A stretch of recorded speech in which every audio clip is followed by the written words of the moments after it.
I think I've outlined in some ways how I would propose to do that. One is to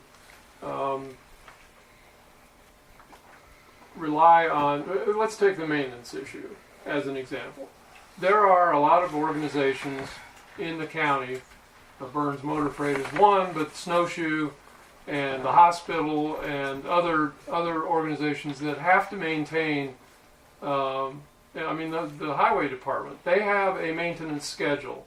They know how long things last, and they know how much it costs to fix them, and they know how to marshal their resources so that they can stay ahead of long-term and short-term maintenance problems. We need to develop a serious maintenance program that deals not with just fix on failure, the things that must be repaired today so you can keep the schools open, but longer-term issues like roofs and water systems and alarm systems and sprinkler systems and other things. And we need help to do that. I think if we were to involve community organizations and individuals who have the state parks, for instance, have a maintenance program. There are people around that if we could pull them into a collaborative process to redefine what the nature of that problem is and how to go about organizing it for the long term, then we can determine how much money we need, and while all this is going on, we need to be seeking a source of funding so that once you have a permanent maintenance plan, a long-term maintenance plan, you have a way to make it actually work. Thank you. Ms. Hefner?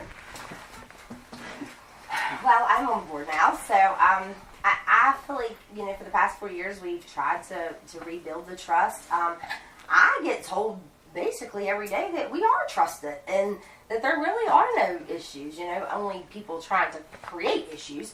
But I think that we're trusted. I think there are some miscommunications, which happens with everything, whether it be the school or me doing hair or whatever you're doing. So I think that you need to keep communication wide open so everybody has an opportunity to talk with each other. Thank you. Thank you. Mr. Burns? Repeat the question, please. Yes. As a newly elected or re-elected Board of Education member, how would you go about restoring trust between the community and the Board of Education? I think the main thing is communication. Communication. You put it in the paper, put it here on the radio, which I know that it is published in the paper. I know it is broadcasted across the radio, all the Board of Education meetings. But you got to make sure everything's out there, not just the highlights, everything. Communicate with the people. If it's going to be a month-long process, every week put a blurb out there so people know that what is going on in that particular situation. Communication all the way. Thank you. Mr. Dilley? I agree with what everybody said so far with communication and all that, and I do think the newspaper and radio station do a good job of keeping people updated on the board meetings. I think maybe the current board already has something in progress, but I think maybe just maybe an update from the actual board in the paper stating maybe what all is going on and happening. I know that happens in the board meeting minutes, but maybe also just independently as well. Also, we always talk about talking, but we need to listen to the community, and we need to hear what some of the issues are. We need to hear some of the concerns, but we also need to get back in touch with those people. We can't just listen and put it to and I'm not saying the current board is doing that now, but we need to listen and actually pay attention to what's being said and then follow up. Maybe give some feedback if possible, or just say, hey, I'll do what I can to look into that. Thank you. Mr. Gibson?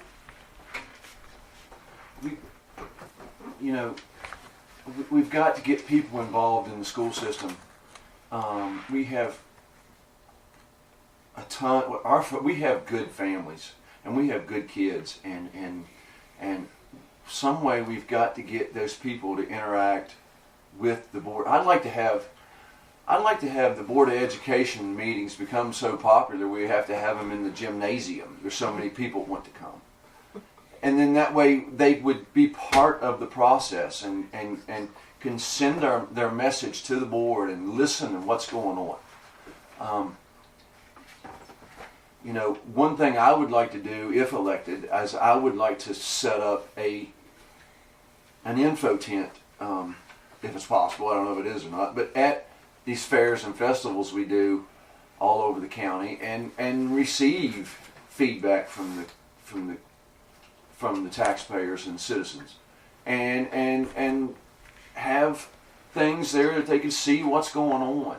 If the people won't come to the board needs to go to the people and figure out, the communication gap here. We got to figure out how to get these people pulled in and be part of the solution. Thank you. Thank you.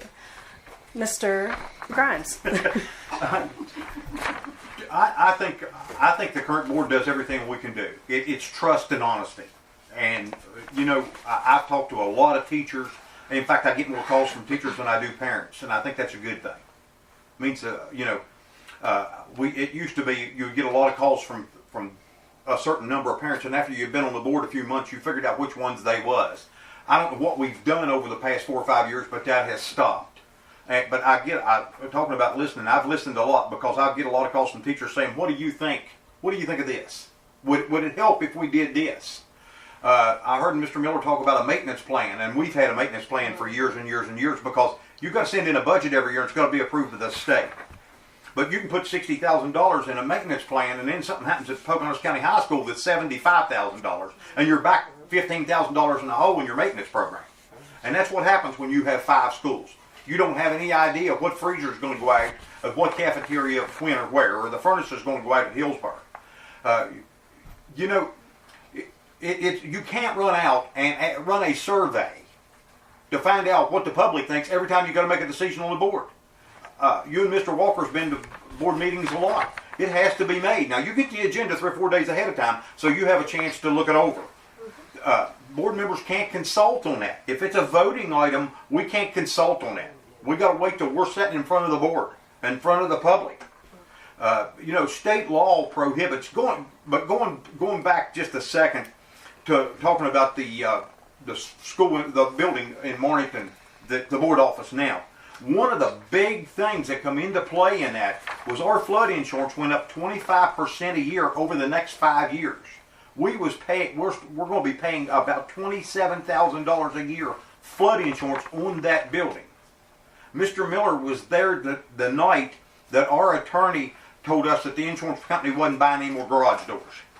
That's fact. Thank you. Ms. Hollingsworth. Well, I think, as everybody has said, communication is the key. But I also don't think there's so much mistrust going on as maybe people just don't like some of the decisions, and therefore, what's the first thing you do is criticize the people who made the decisions. And 5 people cannot agree with everybody in the county. It's impossible. They work as a team, which is vital, that it's a team that makes the decisions, but there's no way their decisions can be popular with everybody. And once you make a decision that's unpopular, then that's when people start talking about we don't trust them. And if you want to fill up a gym with the people, close a school.